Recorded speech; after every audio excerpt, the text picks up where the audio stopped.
Sometimes the quiet after work can feel louder than the work itself. It's 8:20 at night, in a small camp beside the construction site, and a man sits on the edge of a folding bed while he pulls off gloves covered in cement dust.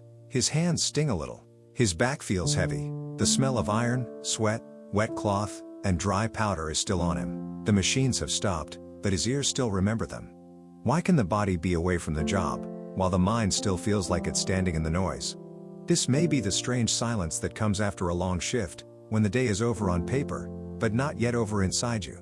It is the kind of tired that does not always ask for anything. It does not make a big speech. It just sits there with you, in the small space between taking off your boots and figuring out what to do next.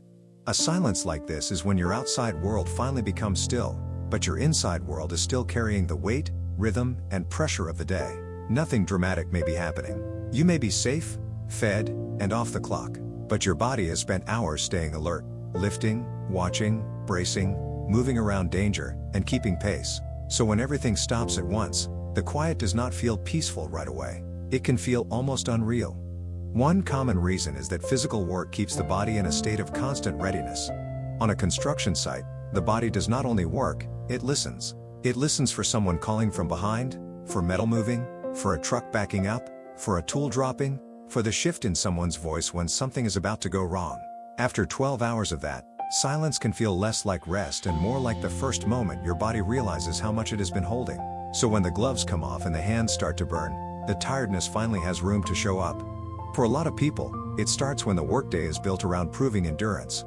There is often a quiet pressure on laborers to keep moving, keep carrying, keep joking, keep saying they're fine, even when their knees hurt or their shirt is soaked through. No one may be unkind. It can simply be the rhythm of the job. Everyone is tired, so tired becomes normal. Then, at the end of the shift, the worker sits down and feels a heaviness that seems too large for an ordinary evening, because he spent all day acting like it was ordinary.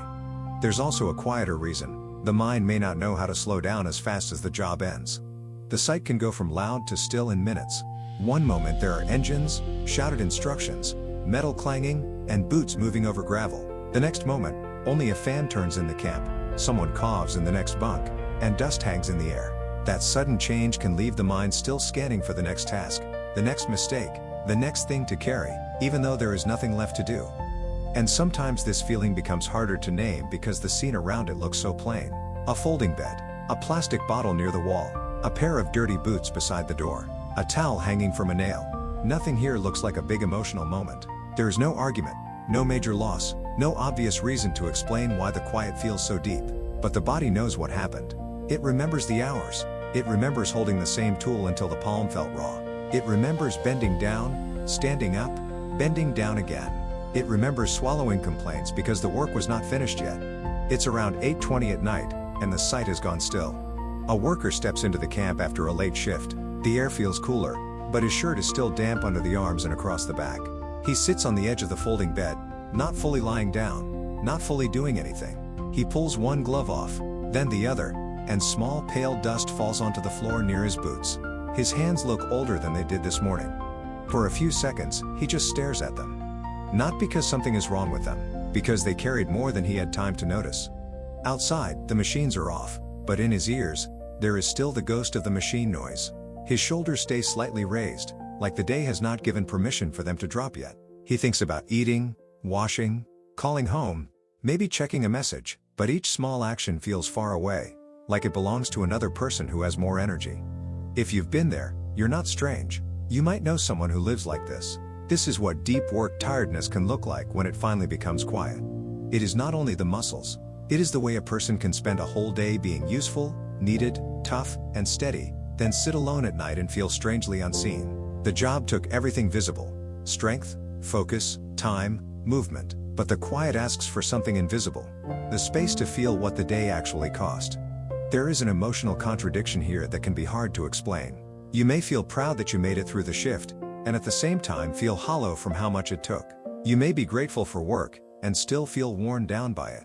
You may be surrounded by other people in the same camp, and still feel alone in the exact weight of your own body. That kind of tired does not always look sad from the outside.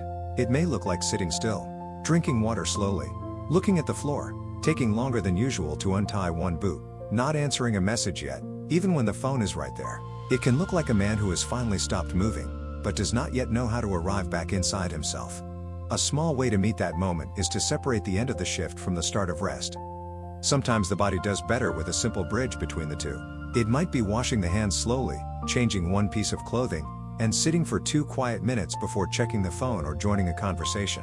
Not as a performance, just as a signal. The day had its own rhythm, and the evening can begin with a different one. That small bridge matters because a hard shift often ends too abruptly. The clock says work is done, but the body may still be braced. A slow hand wash, a clean shirt, or a few breaths while looking at one steady object can tell the body, in a very ordinary way, that the danger and demand part of the day is past. The tiredness may still be there, but it does not stay tangled with the noise in the same way. Another gentle thing is giving the tiredness a plain name before trying to move past it. Not a dramatic name, not a perfect explanation, just something simple, like, "This is after shift quiet," or, "My body is still carrying the sight." A person can say it silently while sitting on the bed, while rinsing dust from the arms, or while waiting for food. Naming it does not make the shift shorter, but it can make the feeling less confusing, because the heaviness stops looking like a personal failure and starts looking like a human response to a very long day. There is one detail people often miss. Rest can feel uncomfortable when a person has spent all day earning the right to stop. When life is built around labor, stopping can almost feel suspicious. The hands are empty, so the mind looks for the next task. The back is aching, so the mind says, "Keep going until everything is handled." Even the silence may feel like something to fill, because quiet gives the body a chance to tell the truth. And the truth may be simple. The day was long. The work was hard. The body kept going. That is enough of a reason to feel heavy at 8:20 in a camp beside a quiet construction site. This is for people who look strong because they keep showing up, but carry a private kind of exhaustion after the noise ends. It is for the ones who sit on the edge of a bed in dusty work clothes, not ready to sleep, not ready to talk, not ready to explain why the quiet feels so full. The silence after a construction shift is not empty. Sometimes, it is the first honest sound of the day.